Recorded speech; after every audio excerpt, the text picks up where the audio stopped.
Good afternoon, November the 11th, 2015. The E-mini today, the big dynamic that's driving the trading this week is options expiration. And we have seen that the call buying has stepped up. I wouldn't be surprised to see 2090s, 2100s. 2100s are the calls that were bought today. The market is defending 85 and it's really defending 75, so that tells us that we got a chance to close it at 80. Build up into this with 2050 calls and 2060 calls. Yesterday was 2075 calls. So mathematically a close in that 2060-65 area based on the options that were purchased this week would make the market makers the happiest. Not a lot of magic in the trades. The early trades again come early before the day session opens. That the market is driven technically. Just every signal worked before that. The best trade that's set up right here was a retest failure. Mean green trade could have led to a couple of points. But you can just see that all these trades that were taken kind of really close to the 50% retracement line of the mean green trade.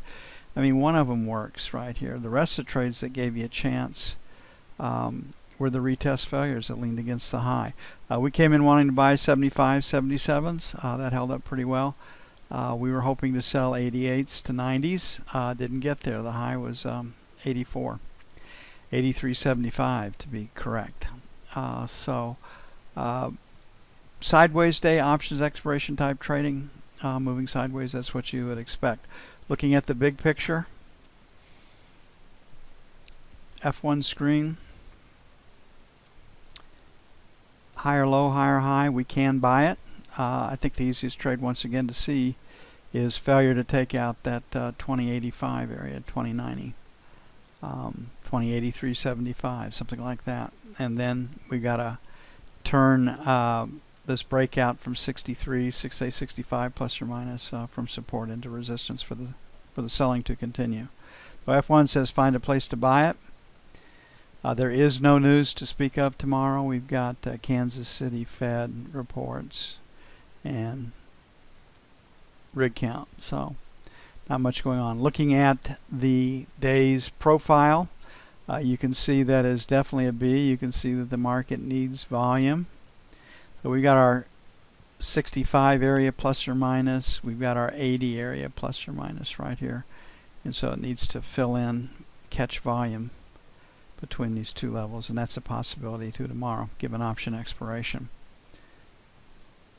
The bond market isn't playing yesterday's FOMC news like the stock market did. They're basically saying that the Fed is making a mistake by raising interest rates December the 16th, that the economy is going into a recession. Buy bonds. Okay, so right now, if the market were to close right here, we'd be trying to sell the top of value 82 to 85, then 88 to 90. Then it really jumps up to 2100 when we go through that. On the buy side, I think we're headed a little bit lower. Got this last rotate down at 71 or at 77.50, so 70.72 buy for one. Number one buy level, then our 65, 67 for buy two. And like I said, there's no news really to influence the trading domestically tomorrow. That may not be the case overseas.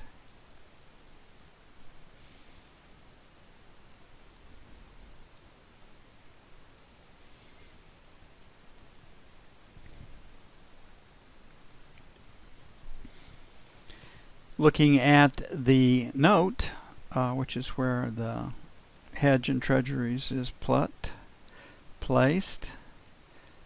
The F1 screen, higher low, higher high. Definitely you can see that we're kind of right in this area right here. Got a seller above 127. We got a buyer in the low 126s. And option expiration says we close tomorrow at 26.16 on a math basis, so the screen says higher. But it's not a very strong day just don't have a lot of range or anything to work with. You can see right here the day session range is 19.5 to 28.5. We've got 9:30 seconds, definitely a P. Trading up, so the trade will be sell 28s to the buck, 3 to 7. On the buy side, 21s to 17s,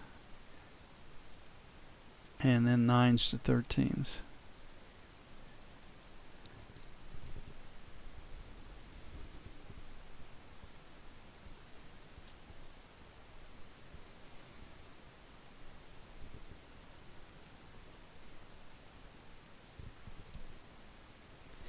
Knob spread strengthened today. The money's still going to the long side of the market.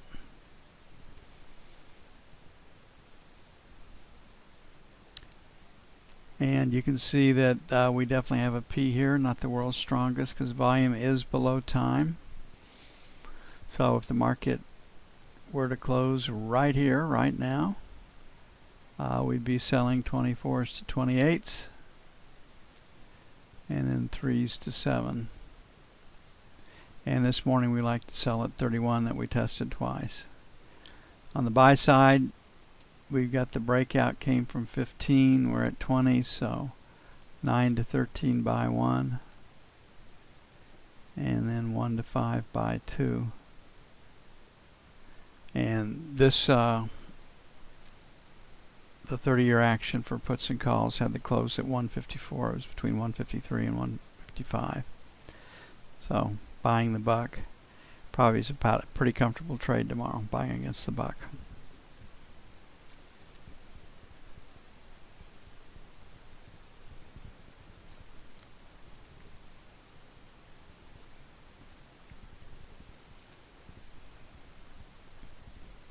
Looking at gold.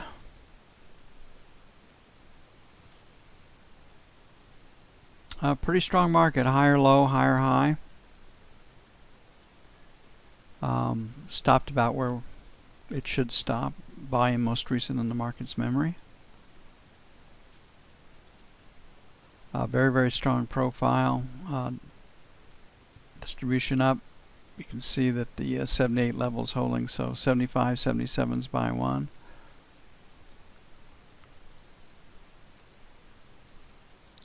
And then 71, 69 buy 2. On the sell side, 84, 86, and 89, 91.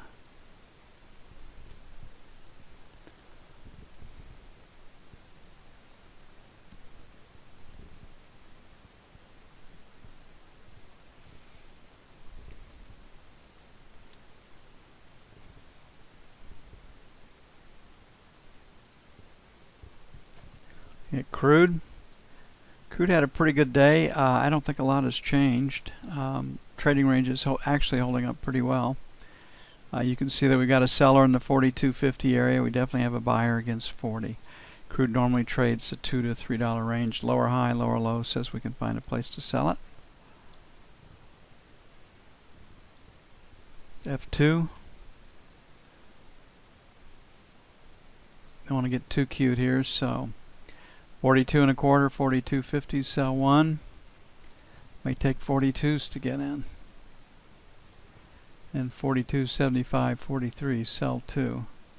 On the buy side, 41 and a quarter, 41 even, buy 1. And 40.50, 40.25. Now, giving us some room to the downside. I mean, there are a couple of stories out. One was from Goldman, some other people that crude is headed to 20 bucks. That means the banks and the lenders will end up owning the oil patch.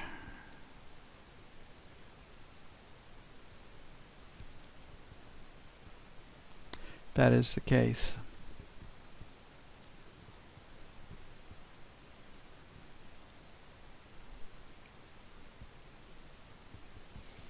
Sure hope that doesn't happen. Those are good jobs, high-paying jobs, and the economy needs them. If I were in the White House and I wanted to strategically defeat Russia, all these people that are causing nothing but trouble for us, you know, we fund it. It's kind of like we fund and pay for all these programs that work against us domestically right here through our taxes. Education is supported. A lot of foundations, if you write the stuff, nonprofits, non-governmental organizations, are funded by our tax dollars. And the reason they get funded is they write what the government wants them to write. Higher low, higher high with the euro. You can see right here that we're in an area where the sellers should start to emerge again. And as far as guerrilla terrorism war, all the rest of that, we fund it by the price we pay for oil. No different. Want to end it? I would domestically subsidize, and it's not an economic decision, not at all. But I would domestically subsidize our energy sector and produce as much as I could, and keep the price of oil low for as long as I could to break Russia and the OPEC's back, and then let them pick up the pieces, start over. But that would not be an economic decision, and it would make lots of people mad. But it's a national defense issue as far as I'm concerned. But we haven't done it, and we're not going to do it until it gets a hell of a lot worse, if then. Okay, 107.50, 107.75 is prime sell territory. If we get through that, then it's going to be 108. See if China plays with the currency again tonight.